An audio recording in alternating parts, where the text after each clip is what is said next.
Hey, how's it going? In this video, I'm going to be walking you through how we were able to scale an online coaching business from around 250K all the way up to 25 million using live events. And for this video specifically, I'm going to be talking about virtual events. Now, depending on which order you watch these videos in, you've seen me talk about fulfillment events, you've seen me talk about conferences, and now I'm going to be rounding out this scaling case studies series by diving into the virtual events that we did at Fund Launch when we were in scale mode. Now, this is a video that could be a couple hours long, but for the sake of this course and for the sake of your time, I'm just going to be focusing on two different types of events that we did, and both of these events were for getting leads and for selling products. And those types of events are webinars and challenges. And the first one that I want to talk about is webinars. So unless you have been living under a rock for the last 5 to 10 years, you've probably heard of the typical webinar model. This is something that Russell Brunson, who's the founder of ClickFunnels, teaches religiously in all of his books, on his YouTube channel and online. And honestly, I'm not going to claim like I'm the best webinar creator on earth. However, what I can talk about is how we were able to use webinars to scale an online coaching business. About 4 years ago, even before I was a part of Fund Launch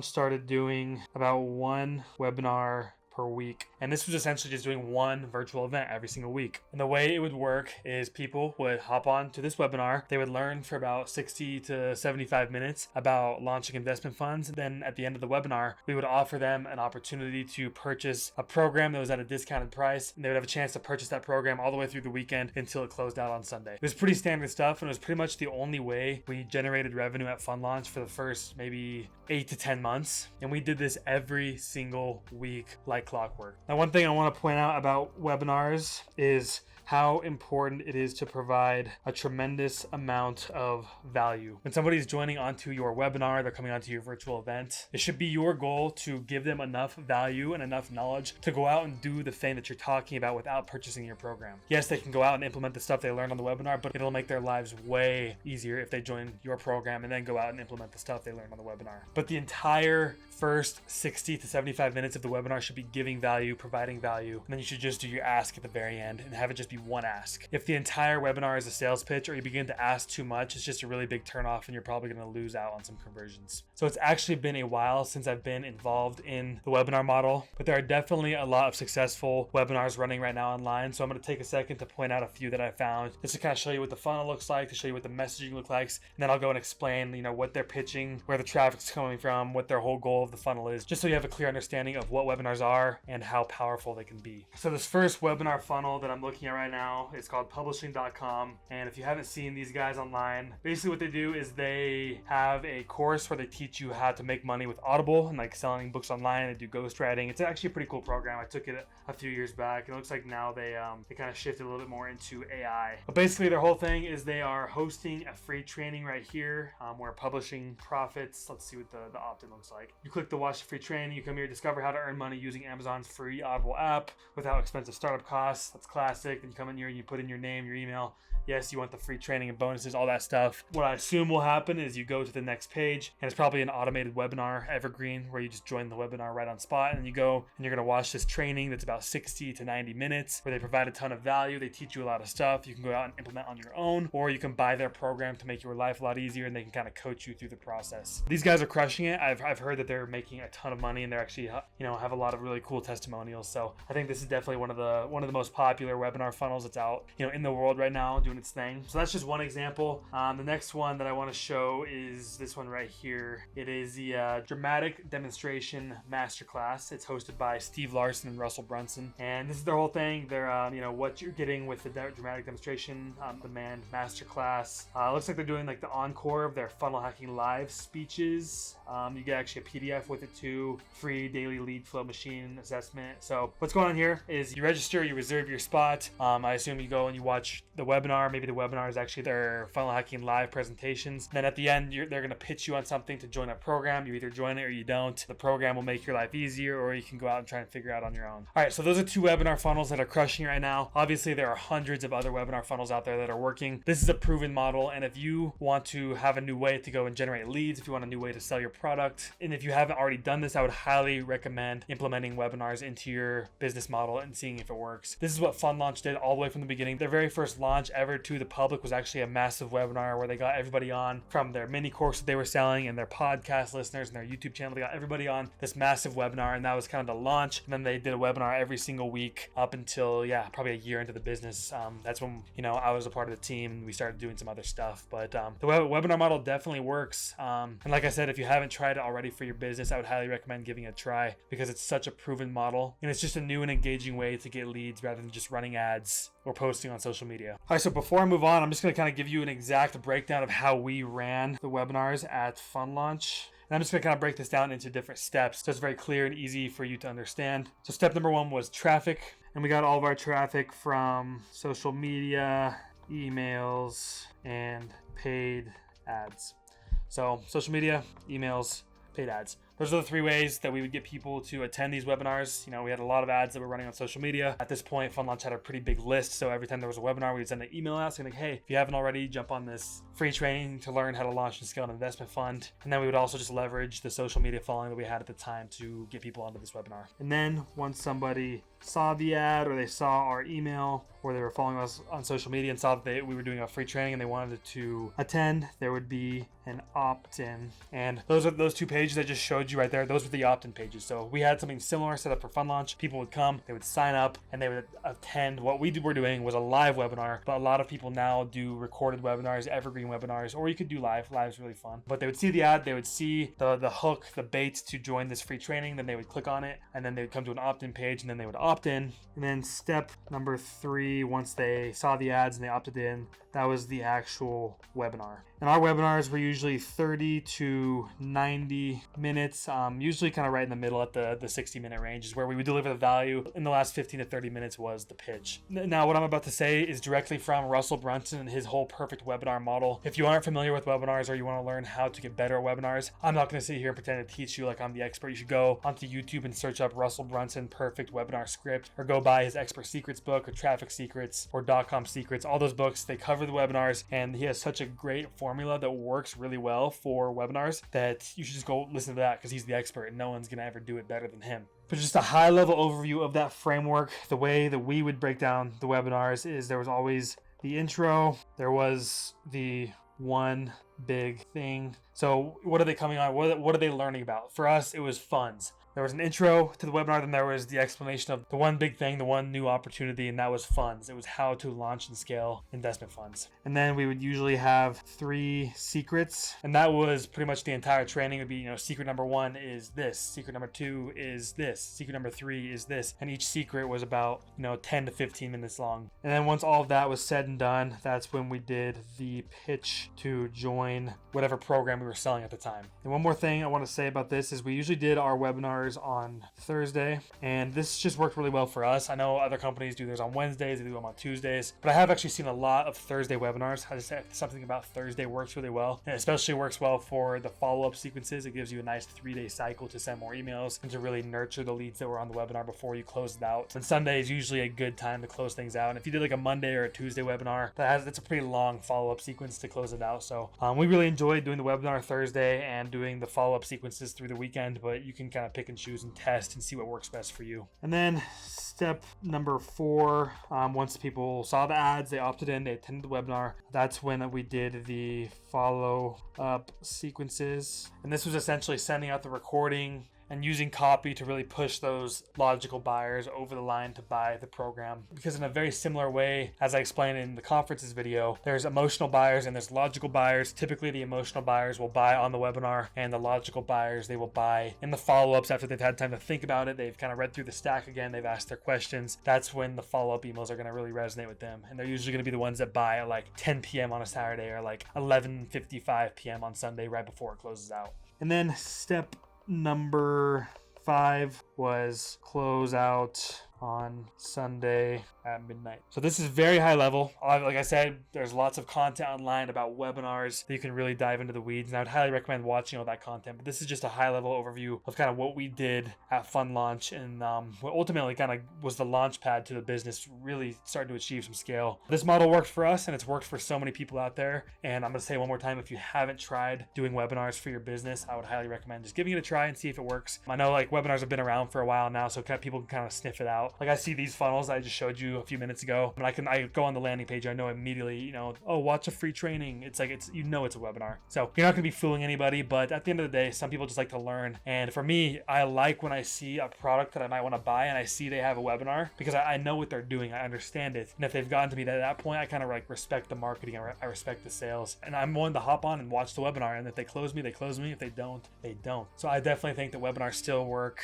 and it could be worth trying out. All right, so we just covered webinars and how we were able to use webinars to scale. The next type of virtual event that I want to talk about is virtual challenges. And these are something that have become really popular over the last couple of years. And a ton of companies are out there running challenges and making it a lot of money, because it is a really powerful model, and it's actually leveraging all of the amazing thing about live in-person events and applying it to the online realm. And I'm a believer that you can't quite replicate in-person events online. However, the challenge model is definitely getting pretty close. It is a really good alternative if you don't want to throw an in-person event quite yet. So challenges are something that we started doing, I think about a year ago, and we really do just model our 3-day in-person conference Fund Launch Live. And one of the pieces of that event that we really do model is the vehicle internal external approach to breaking down false beliefs. So I'm gonna write that down for you.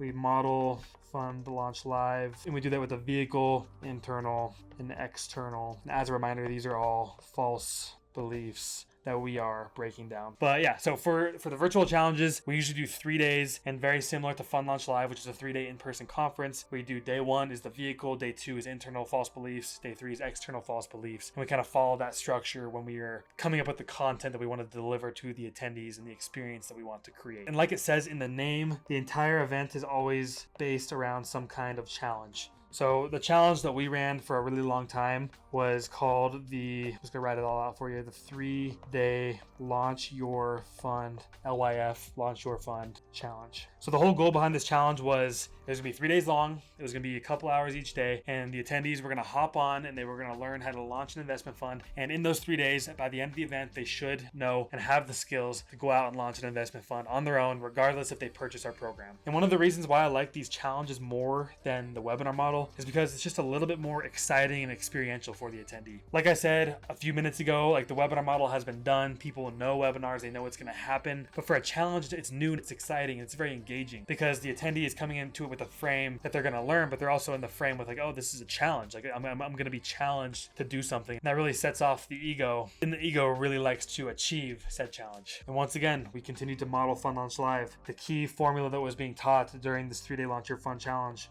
was the fund launch formula. And as the challenge unfolded and we worked through the vehicle and the internal false beliefs and the external false beliefs, we walked through the fund launch formula in chronological order. So the entire event flowed, and each topic and each speaker built upon each other. So at the end, everyone had a perfect understanding and we weren't jumping around and being all confusing. Something else we did that might be a little surprising is we ran these challenges on Zoom. There's a lot of virtual event softwares out there that are really good. You can definitely host your challenges on those softwares if you want, but we wanted a way that was cheap and the software that we were familiar with and that everybody else was familiar with. A lot of virtual event softwares will make the attendee download an app to attend the event, which is just it's a little bit too much friction. So we just did it on Zoom, and we would just have a page that was kind of like a hub, and the page would redirect to the Zoom room every single day. So when we sent out emails, it was the same link every time, so people could just go back to that link, and when it was time for the challenge to start again, they would just redirect and they'd be in the Zoom room. So it was super smooth. We really enjoyed doing it that way, but you can go out there and you can explore all the virtual event apps and see if there's one that's a better fit for you.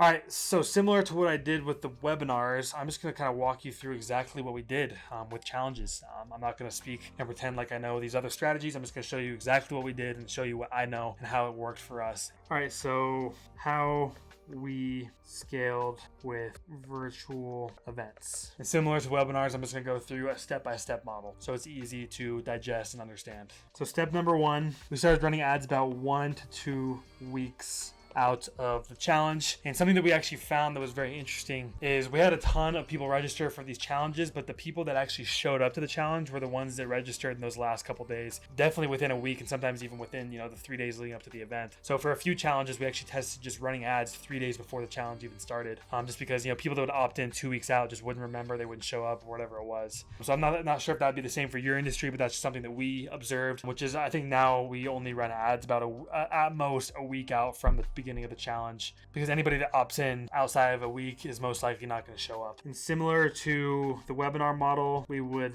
leverage all platforms for advertising. So we would run paid ads, we would do emails, we would leverage social media. We would just make it aware to everybody that we had this thing going on that was gonna be really cool, and they should come and join and attend and learn how to launch an investment fund. And I'm gonna kind of walk you through a few different pricing models after I do this breakdown. But just to kind of give you an idea, the pricing model that we used for our challenges was a free plus VIP upsell model. So people could join for free, they would opt in. This is probably why people wouldn't show up if they opted in 2 weeks out, because they didn't remember. Obviously, if you're going to sell tickets to something, if you're going to buy something, you're going to remember a lot more than if it's free. And we grappled back and forth with this for a while, but ultimately the team decided that the amount of money that we would generate from ticket sales just wasn't worth it. We just wanted to get a bunch of people onto the challenge so that we can educate them about investment funds and kind of get them into our ecosystem. And then we would have a little bit of a pricey VIP upsell where they got access to VIP calls, they got access to a Discord channel, and that's where we would generate a little bit of extra revenue, is if somebody did that, if somebody bought that VIP upsell. But we decided we wanted to keep our challenges free. I know there's some people online that talk about challenges and they say that you should never do a free challenge, or that free challenges are harder. It really just depends on your business and your audience and your industry. It's very subjective. There's no right or wrong answer, but this is just what works for us.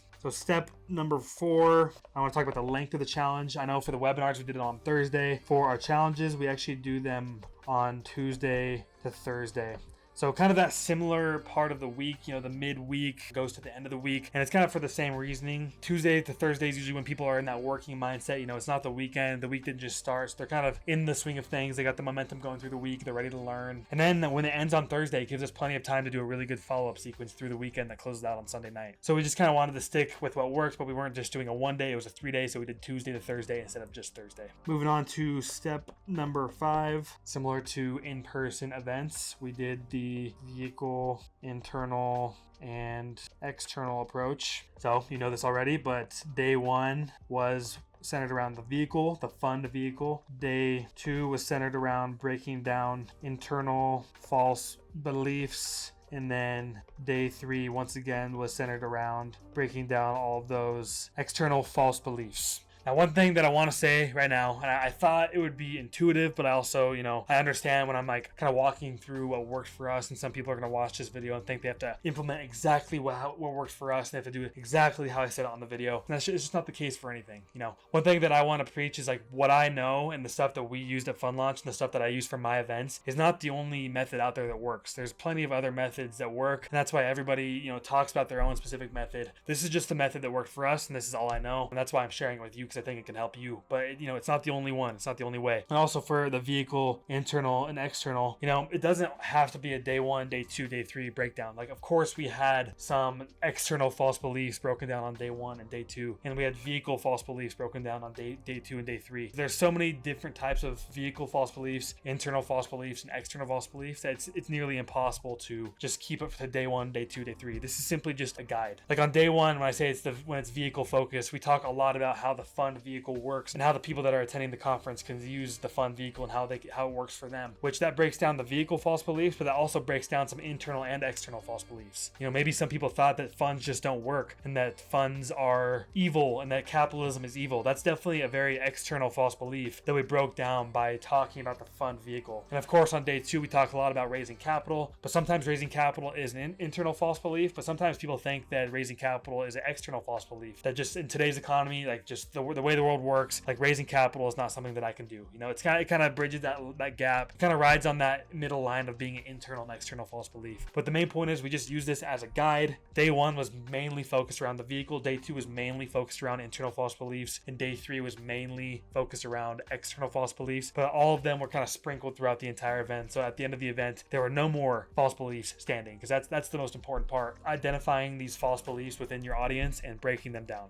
All right, that's my monologue. Let's let's get back to the training. All right, so step number 6, I keep referring to the live events model. I keep saying, like I said earlier, but it really is just a copy and paste. We use a lot of the same formulas and frameworks for live in-person events as we do for these challenges. But we also did a day 2 and day 3 pitch. And kind of as a reminder, the day 2 pitch is catered towards those emotional buyers, and the day 3 pitch is catered towards those logical buyers. When the pitch is going on day 2, it's very emotional. There's a lot of energy. They're kind of in the middle of this event. They're riding this high. They're just fully immersed in the environment. That's when people are going to be sold on the product. That's when these emotional buyers are going to be sold on the product. And then the logical buyers, there's always going to be logical buyers in the room. They're the ones that are going to have to go and they're going to think about it. They're going to talk to their wife. They're going to talk to their business partner.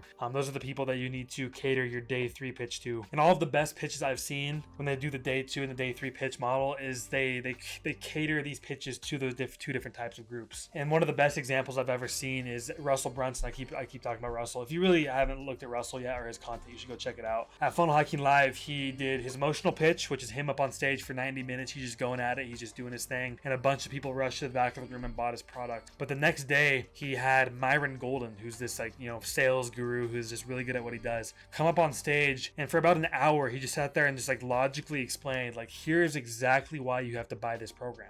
Here's all these different pain points. Here's what you've been doing your entire life. Here's how it'll change. Here's this testimonial. Here's this testimonial. It was just the most logical pitch I'd ever seen in my entire life. And almost the same amount of people that went and rushed to the back of the room on day 2, they rushed to the back of the room on day 3. But that's because those were all the logical buyers when all the emotional buyers bought on day 2. So that's what we started doing with our pitches at Fun Launch Live. Is the day 2 pitch was definitely catered towards those emotional buyers. And the day 3, we made it very, very logical so that people who didn't buy on day 2, they really didn't have an answer for why they shouldn't buy on day 3, unless they just weren't sold on the vehicle. They weren't sold that they wanted to do a fund. There's a few other reasons why someone doesn't buy, but we really made sure that our pitches were speaking to both of those groups. Finally, step number 7 is the follow-up, and that follow-up, like the webinar model, is going from Thursday to Sunday, and it closes at midnight. All right, so this is exactly what we do at Fund Launch, and this is how we run our challenges. Obviously, there's a lot more stuff that goes into this. Like I said, this could be a multi-hour video. I'm definitely going to be making more content on this in the future, but this is the high-level overview. This is how we structure the challenges. These challenges have made us a ton of money. They've allowed us to scale at a point in the business where it's actually pretty hard to scale. Being 3 or 4 years in, it's a lot of online educational businesses will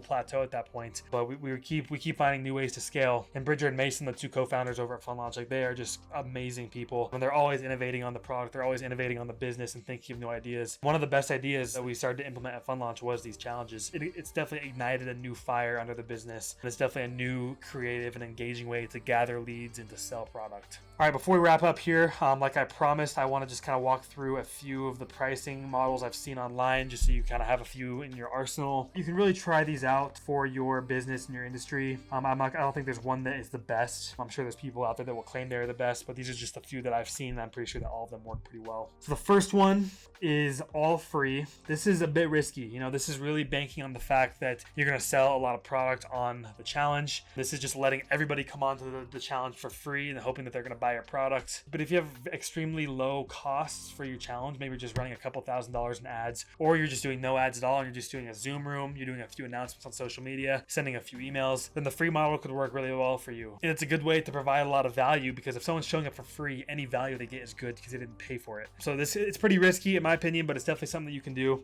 The next one that I want to talk about is the one that we did, and that's the free plus VIP upsell. This one worked really well for us, and it's continued to work. But the one thing I'll say is just make sure that the VIP experience is worth it. For us, they would get Discord access to all the VIPs that were going to the event. And also they would get 3 VIP calls with Bridger or some of the other speakers that were on the event. And these were actually really valuable. I attended these and I was moderating them. And, the questions, people got to get on there and ask Bridger, the guy who's teaching. Bridger's kind of the face of Fund Launch and he does all the teaching. People would get up on there and they would ask Bridger these questions. And it was a very rare situation for someone just to get to ask Bridger a question one-on-one. And he would kind of go on there, we advertise them as an hour per day, but sometimes they would go, an hour and a half and 2 hours. And people found these VIP calls to be very, very valuable. So if you're going to do the free plus VIP, just make sure you're not scamming people. Make sure that the VIP is worth it, and that your VIPs are your biggest advocates because they're having such a good experience. And then the third one, which is obviously the paid experience. This is where you sell,